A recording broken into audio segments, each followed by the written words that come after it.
Greetings to you.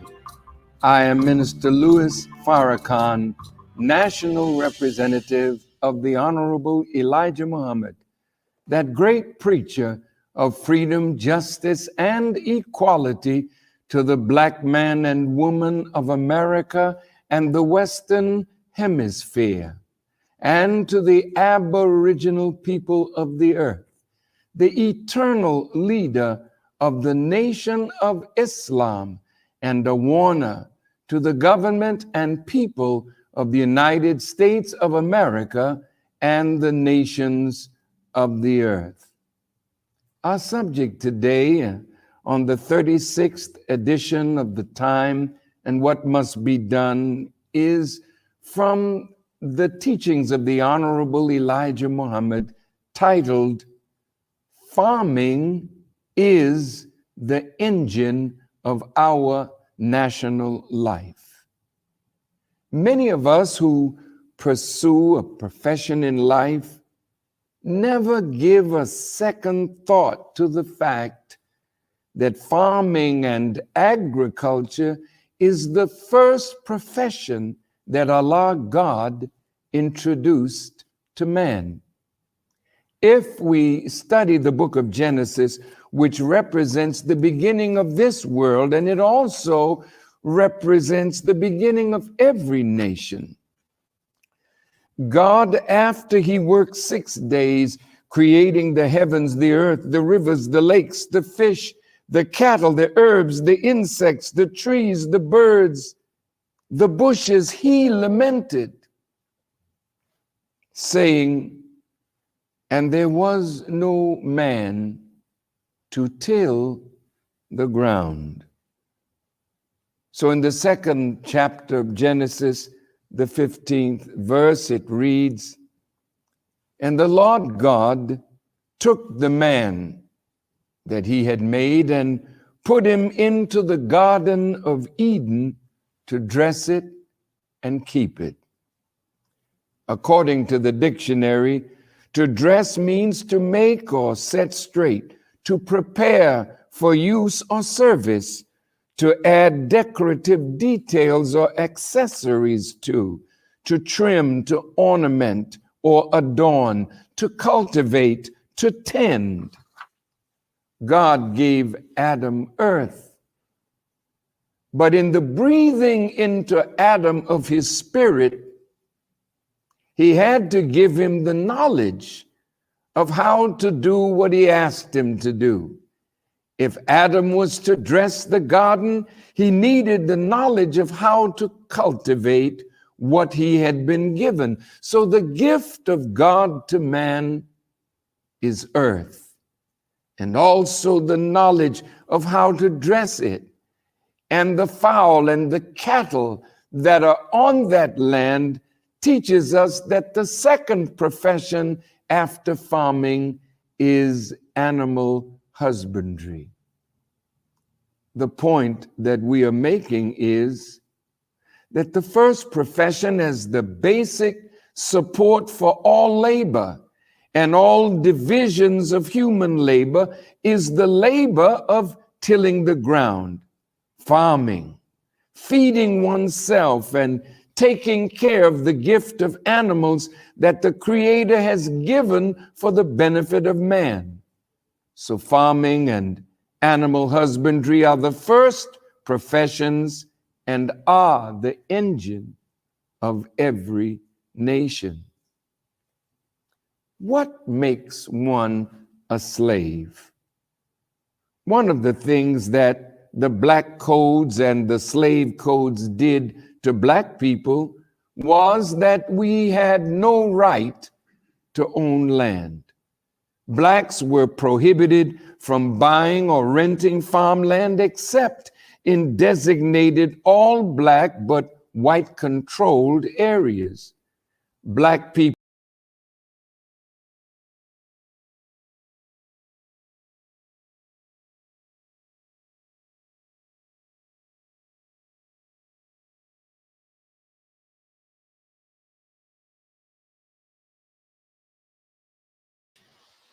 So good evening, good evening, good evening. But we opened up with was the Honorable Minister Louis Farrakhan speaking on farming.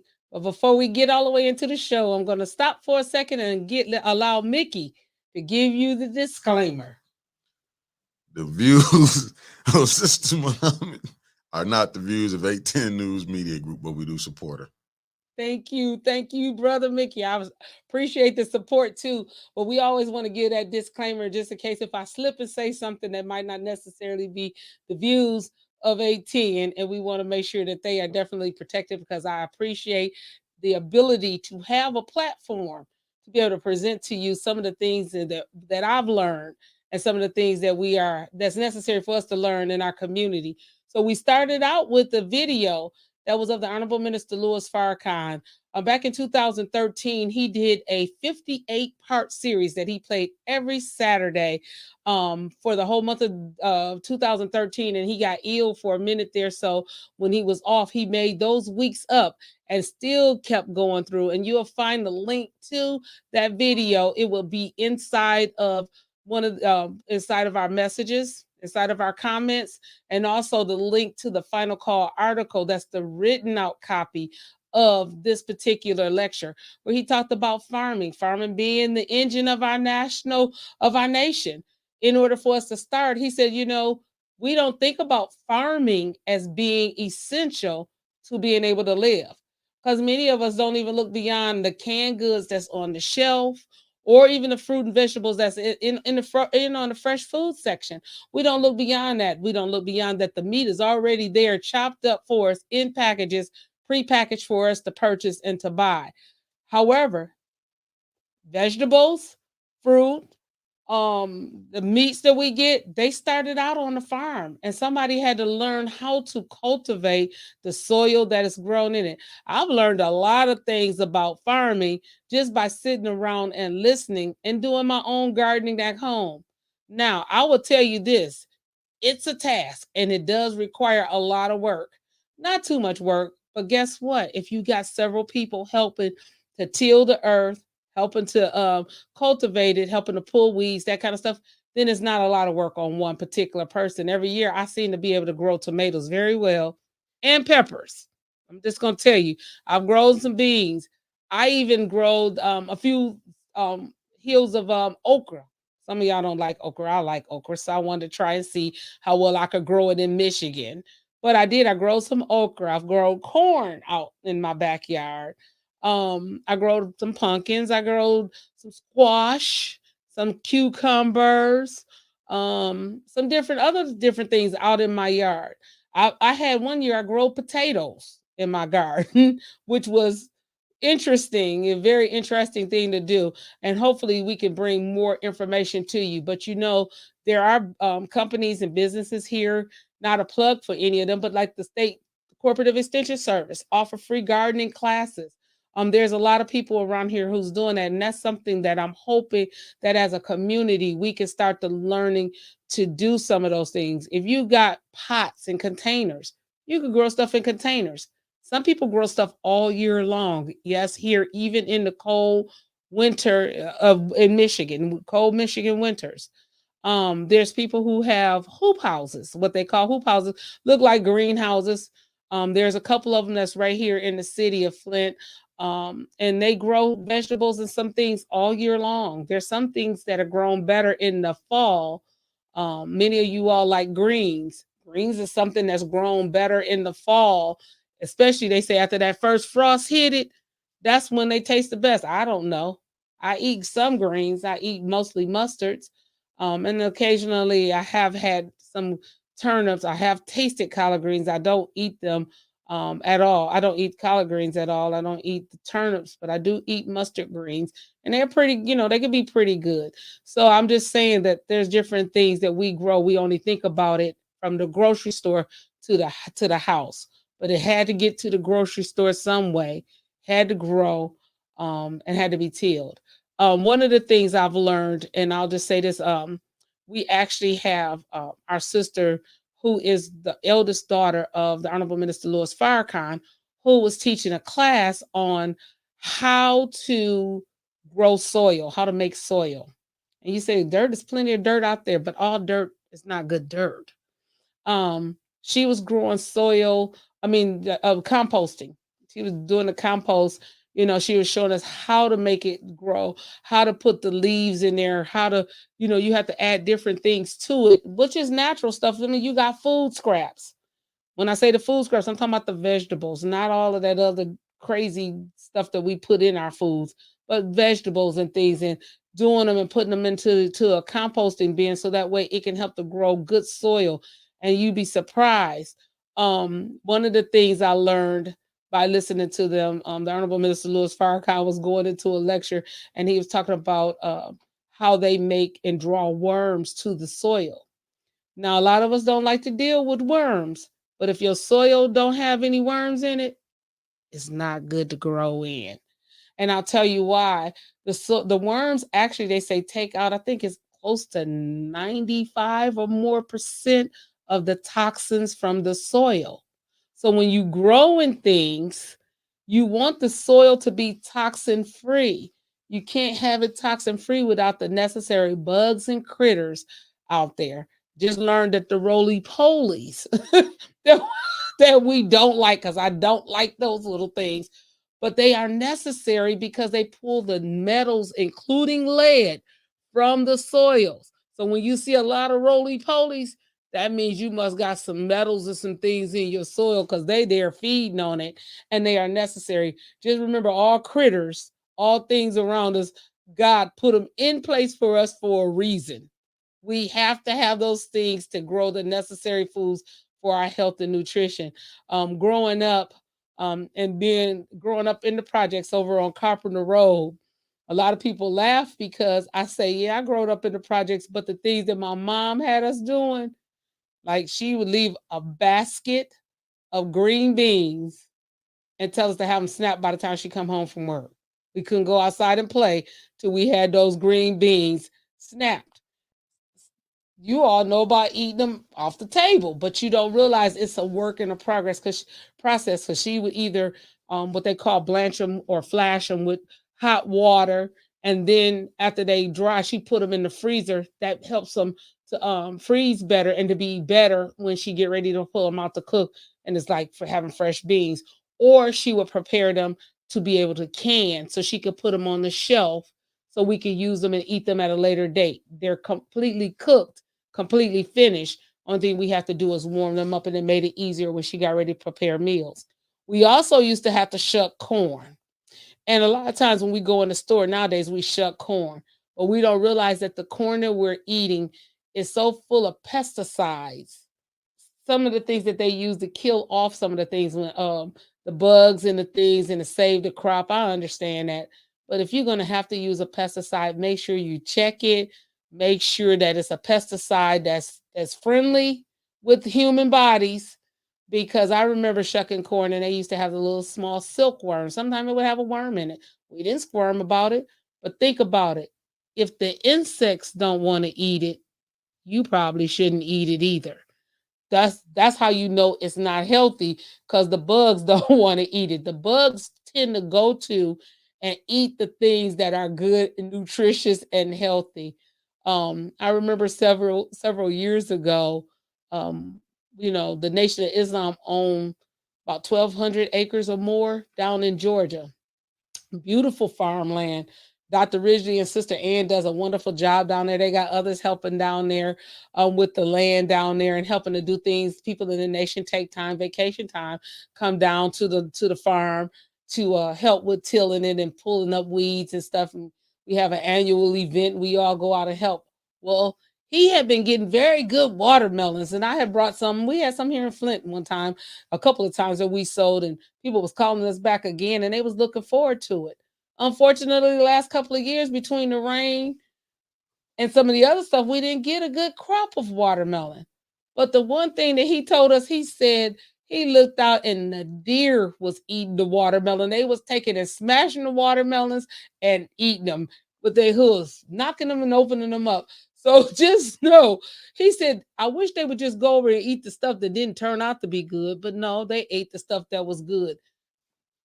They God's creatures. They love the best of everything too. That's what he put them here for. Everything has its purpose here and serve a purpose. Just look to see what it is.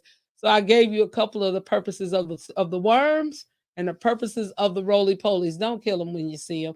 Allow them to go and do what they do, because I need the worms. I do. And I was so happy to dig and see worms coming up out of the ground out in my garden. That meant I was gonna have a good, decent crop. But however, I do want to grow my garden. I want to make it expand it and make it much larger. That's one of the things I like to say is that as a community, and I know we're not talking about, as we grow and we grow, we can eventually grow into, learning what it takes to make us totally sufficient to where we don't have to rely on necessarily going to the stores and getting crop that ain't always the best. It's better to go to the farmer's market because you're going to probably have some things that's there that's going to be a lot better than going to the grocery store. And I say that I don't say that lightly or loosely, because a lot, like I said about the pesticides, but a lot of times when you go to the farmer's market, we look to see what's organic and what's not organic. But a lot of times we don't realize that the smaller farmers or the people who are putting the things in the farmer's market, they have to pay a fee in order to be considered to be organic.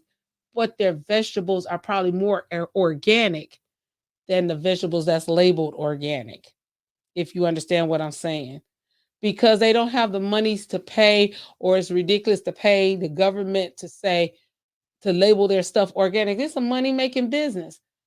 Then now they're saying, okay, well, is your stuff organic? Well, we can't classify it as organic, but it is grown organically. Hopefully in a future show, I'll start to showing some of the differences about what makes it organic, looking at the grocery labels and being able to tell by the numbers on the produce if it's organic or if it's bioengineered, those kind of things. Those are the things that we need to learn when we grocery shopping so we can buy the best things for our health. Some of the other things that spark interest to me is that we have some co-ops and some collaboratives here, especially here in Flint, but in any city that you may be in, that may want to come together and start to talking about how can we grow to help ourselves. It don't have to be a whole lot, but some. And I just want to say this about one of my, I call her my Facebook sister, and I be looking at her, Vicky Marks. Every time I turn, she's pulling something out the garden. It could be something that's only 2 jars of food, but she's finding a way to preserve it, can it, and put it on the shelf. I saw her several weeks ago making apple cider vinegar. And I thought, dang, you know what? I never thought about it. I probably should be trying to learn how to make apple cider vinegar. Then I saw something come up on Facebook, and I won't say the name just for the sake of being on 810. And you all probably saw it too. But Bragg's apple cider vinegar, the vinegar was bought out. And it says a possibility that some of the ingredients may change in it. But why? Why do we need to change the ingredients? But I'll just say this, because that's an assumption. I mean, that's the allegation, and I can't prove that one way or the other. However, I was taught and brought up to follow what the Honorable Elijah Muhammad said, which was keep your mouths out of, I'm just gonna say, he said, out of the white man's kitchen. It doesn't mean that your neighbor, he's Caucasian. That don't mean he's not saying that. But when he says that, he's saying because a lot of our foods that we're eating have been set up and engineered. You can see it, we got a food label up there.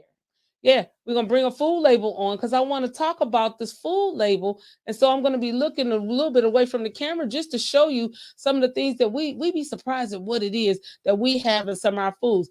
How many of us know how to read a food label? Some of us do, some of us don't. Um, these are some things that we have learned in the past, but it's nothing that's new. A lot of times we don't know, when you read the food label, it tell you not only about the nutrients that's in the food, but it also tell you the chemicals that's in the food.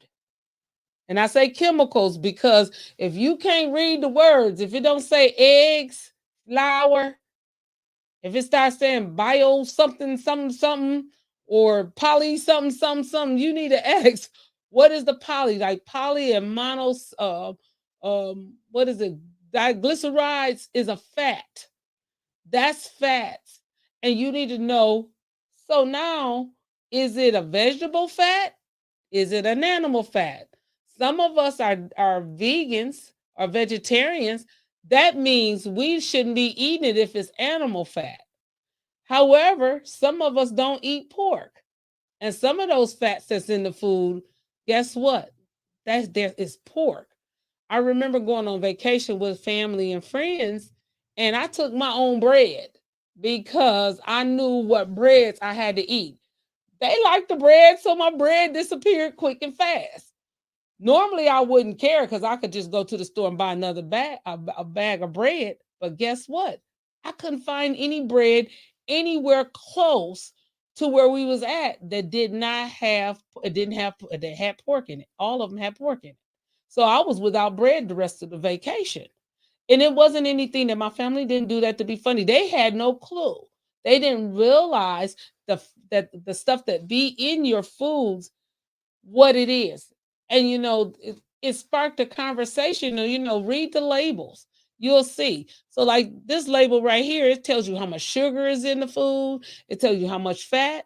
And then some of us, we try to figure out, why my blood pressure high. Why I have high cholesterol. And I started looking at one of the labels of one of the cereal that my daughter bought for my grandchildren.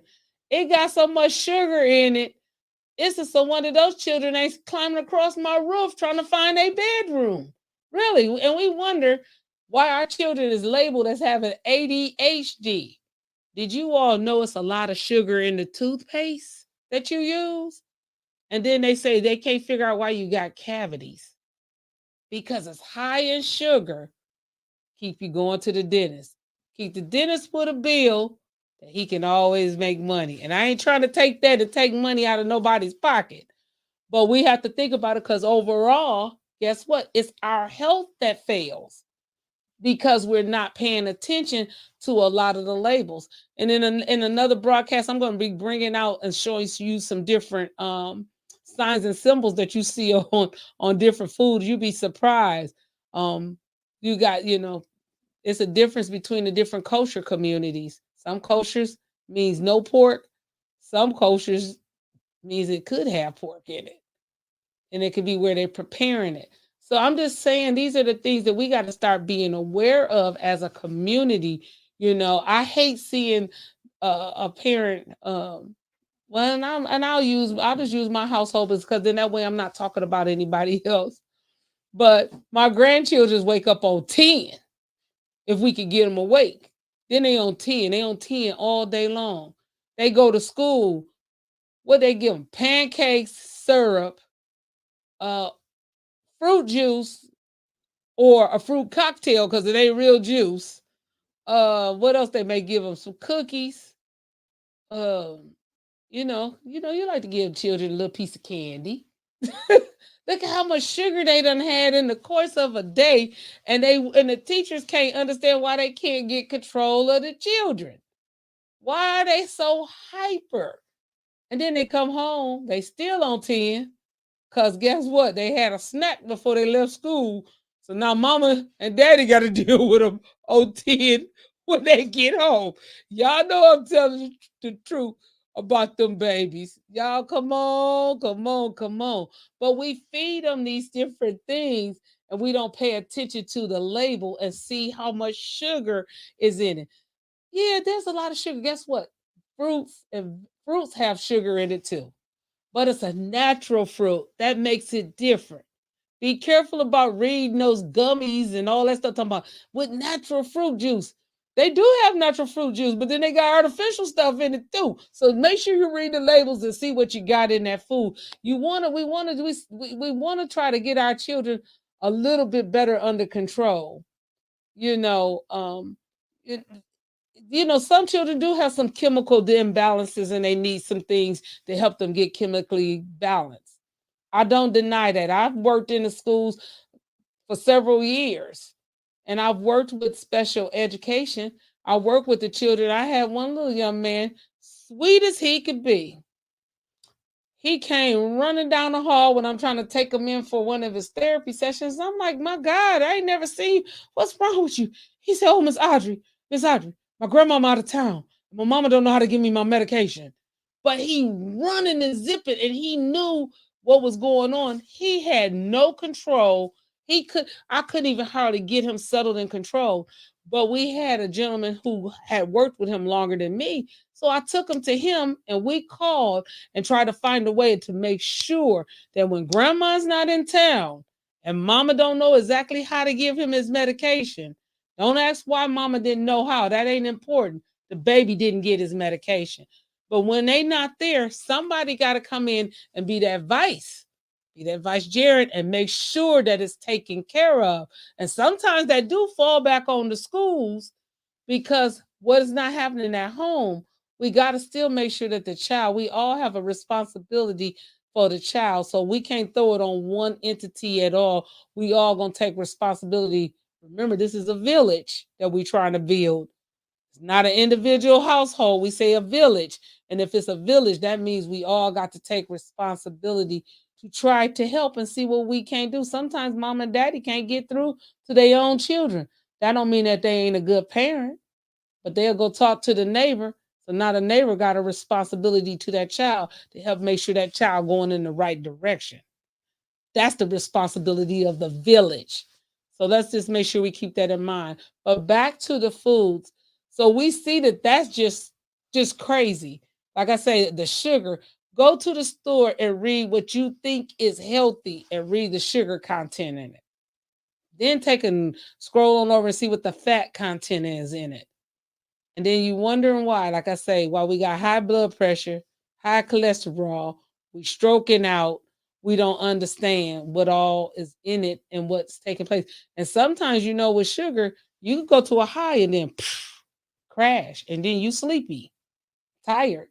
That could lead us to other health issues like diabetes, failing kidneys, different things that's happening. I also wanted to just say too about the labels. Think about the type of dyes that's in the food. We talk about the red. Is it red number 5? The 40, red 40, yellow number 5, or something like that. You can look at it, tell me. Think about those dyes that's in there. If those dyes are in there, they're not natural. What are they using to make them? And a lot of them are cancer causing agents. And we wondering why our young women and our young men in their early 20s, even as a teenager, start to have all kinds of problems. They can't balance off, and they're getting all of these cancerous foods in there. Just know cancer feeds off of the sugar.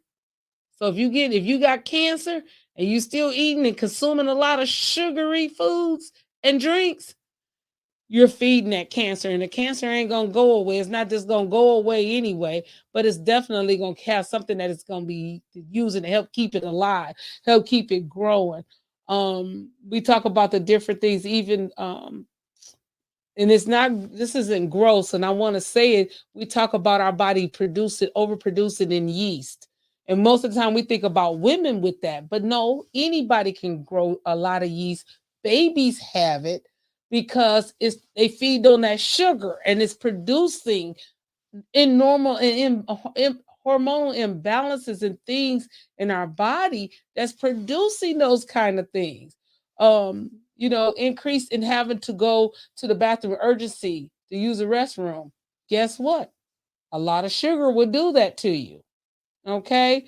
Um, a lot of things, we have problems and cramps in our legs. Some of that could be associated to the high fat content, because it ends up affecting your cardiovascular system, your arteries, and your veins, and so they start to getting clogged because you have a lot of fat inside of your body.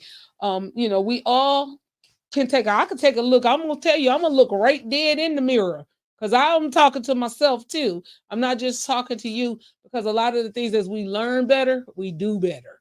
As we grow, we do better. So don't think that I'm coming up here saying this and preaching this to you because Sister Audrey got it all together. Nope, I don't. I'm working on it. I'm definitely a work in progress, and I'm not going to use that as an excuse for not doing better. But just know that that's something that we have to definitely do.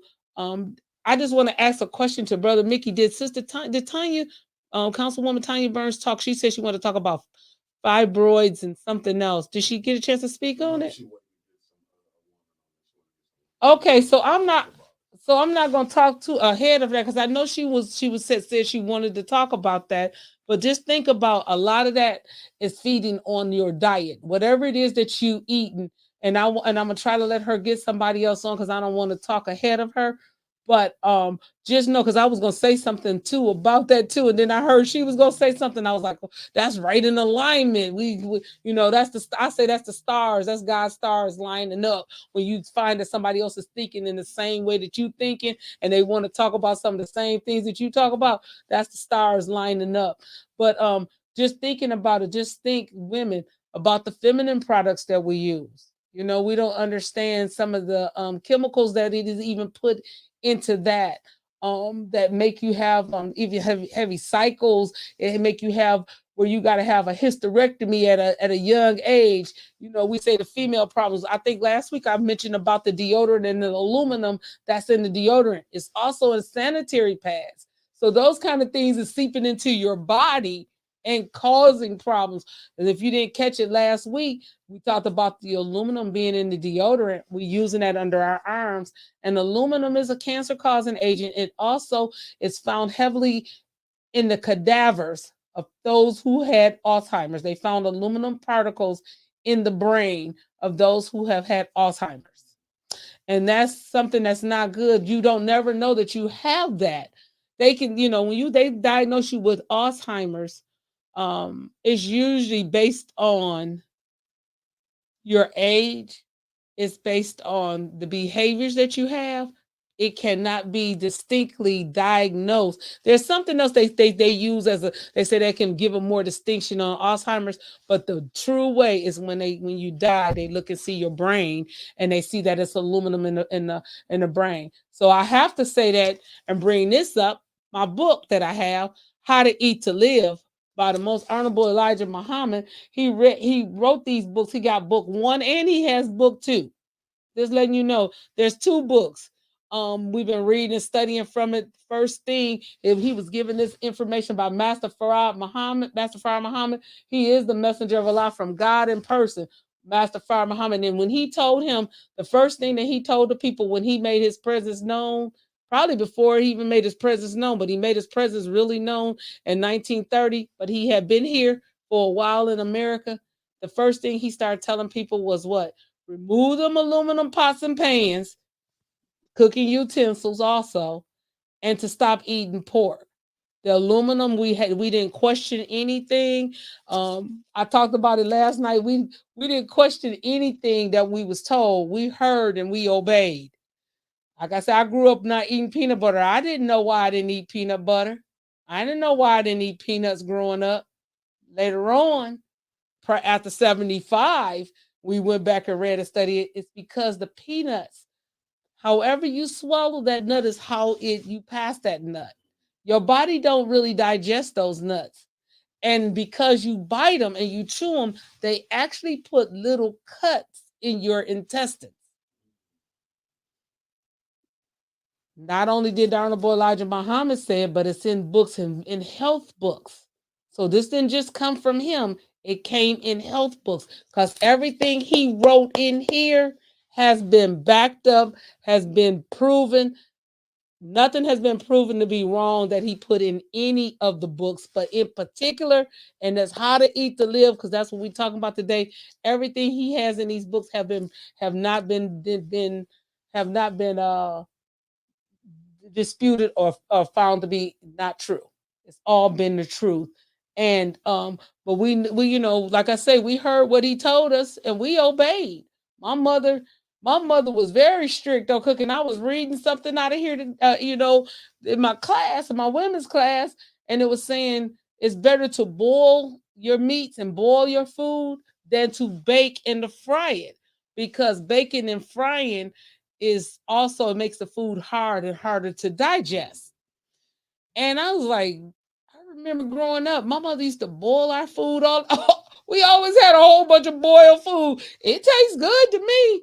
But if you won't think about it, only time you really eat boiled chicken, and I asked one of the sisters, I said, "Do you boil your chicken?" She said, "Yeah, when I make my chicken noodle soup." And I said, "But that's how we supposed to eat the chicken anyway." But it's a good reminder to us because we're not thinking about it. We're thinking, "Oh, we eating healthy," because guess what? I bake my chicken.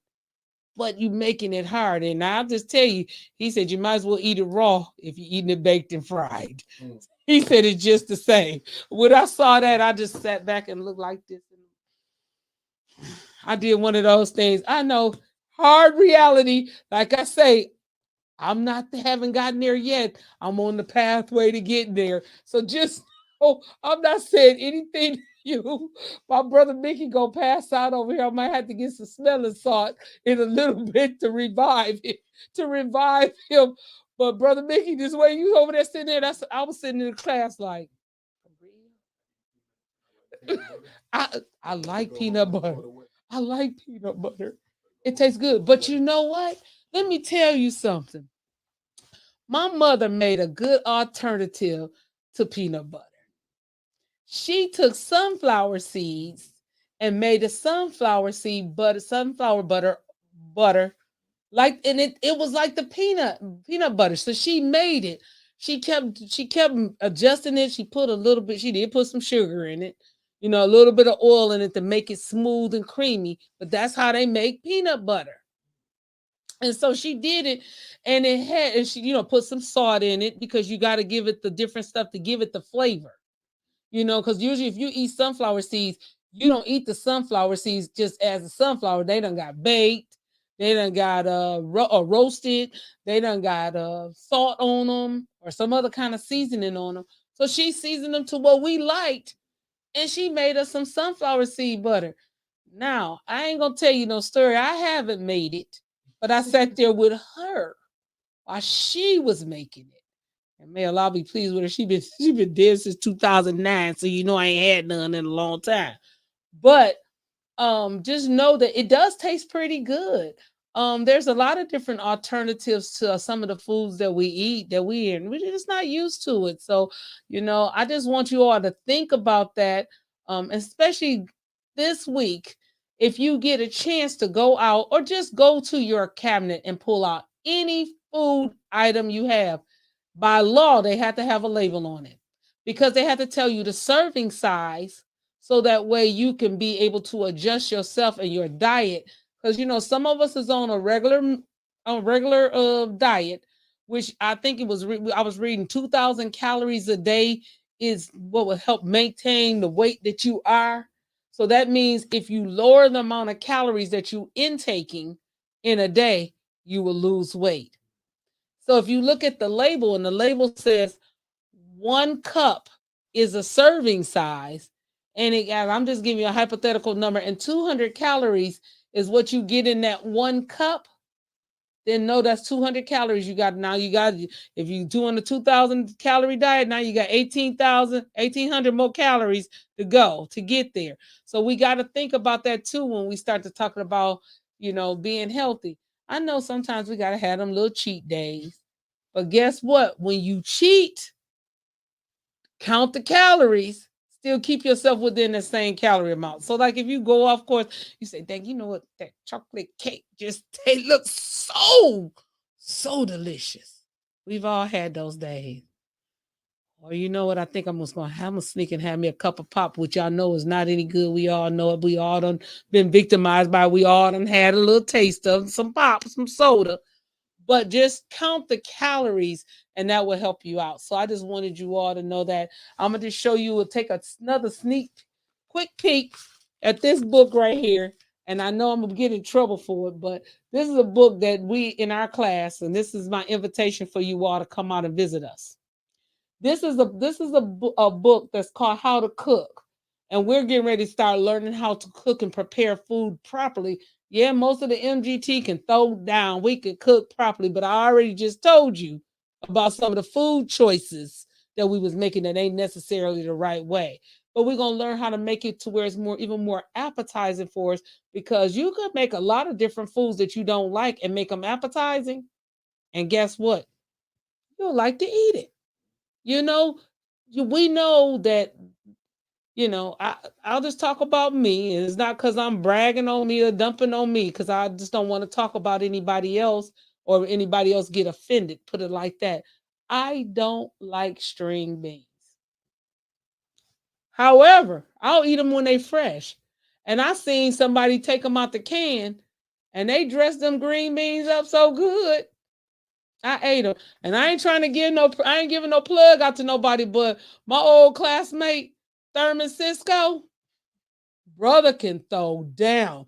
We had our class reunion, and he made us string beans. I went up to him saying, "Even string beans is good." He didn't get why I was saying it. I said it because I don't like string beans. However, I ate his string beans. He had them garnished with some garlic and some onions all in them. I'm like, oh my goodness, these taste really, really, really good.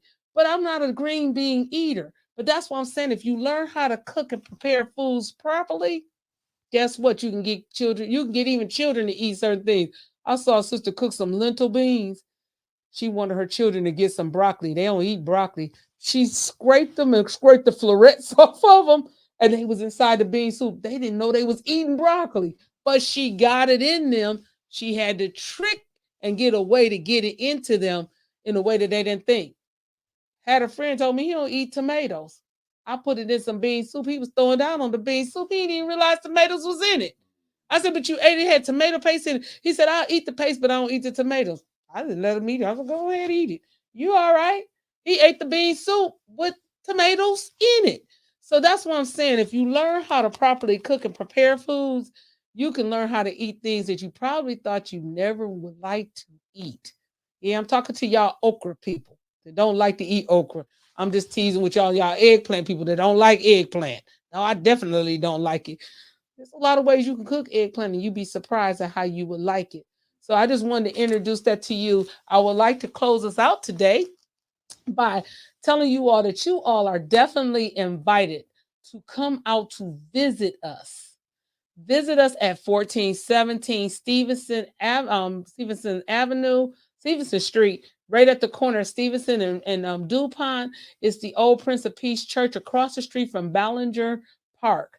We would love to see you there. We are there every Sunday at 11 o'clock in the morning. We're there on Wednesdays and Fridays at 7:30 in the evening to 9. And we do study groups where we dig into some of the teachings of the Honorable Elijah Muhammad and the Honorable Minister Louis Farrakhan. And on Fridays, actually, we have a study where we're studying and talking about hypocrisy. And sometimes we don't understand some of the things that we do and some of the things that might happen. It might be a little hypocritical. It don't mean you're a hypocrite, but we start to moving in the wrong direction. And so we got to get ourselves right because we're trying to build a community. Remember, we're trying to unite. We Flint unite. We got to unite. And you got to find a way to unite. So the only way you can do it is to correct yourself. On Saturday mornings, we have our sisters class, but that's something that I'm the MGT coordinator. I'm the MGT coordinator. And so I'm sorry about that, but I'm the MGT coordinator. And we go to Detroit for class every Saturday morning. And you could go, it doesn't mean that you want to join the Nation of Islam, but you can go and learn more about what it is that we do as women. And then you could make that own decision yourself. Then we also have men's class on Mondays, which is about it's around 6:30, 7:30, something like that. And Brother Michael is our FOI coordinator, and he handles that class here, and it's here in Flint. So if you interested in going, or if you're in another city, you want to try to get help to get to your local mosque or study group, let me know. Inbox me. Let me know so that way we can get you led into the right direction.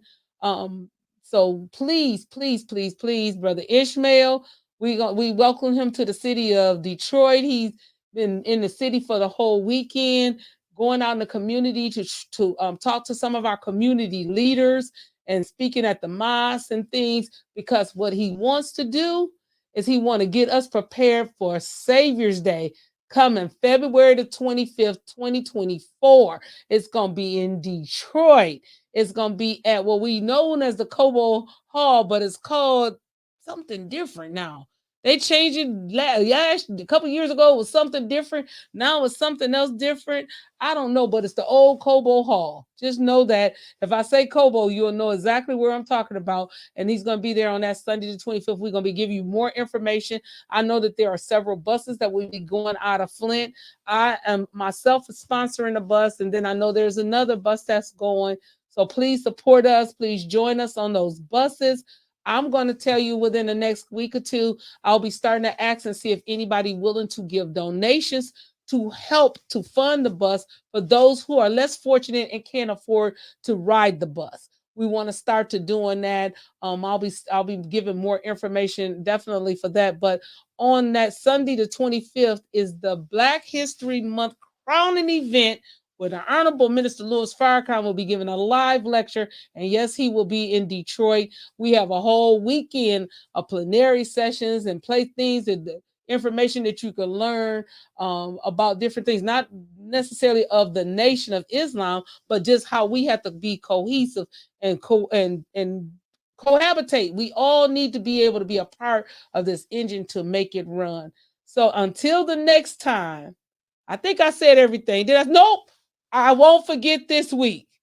Please donate to 810 News Media Group. Brother Mickey go put up the disclaimer. Last time I forgot we had to put it in the notes. Please donate. Your monies help keep this going, help keep us from being able to get this information out to the community. I always tell people it ain't necessarily, we would love for you to get a big donations, but the tools and the fuels add up to be a whole lot. So collectively together, if we give a little, we can have a whole lot. But until next time, I like to say peace. Thank you very much for tuning in.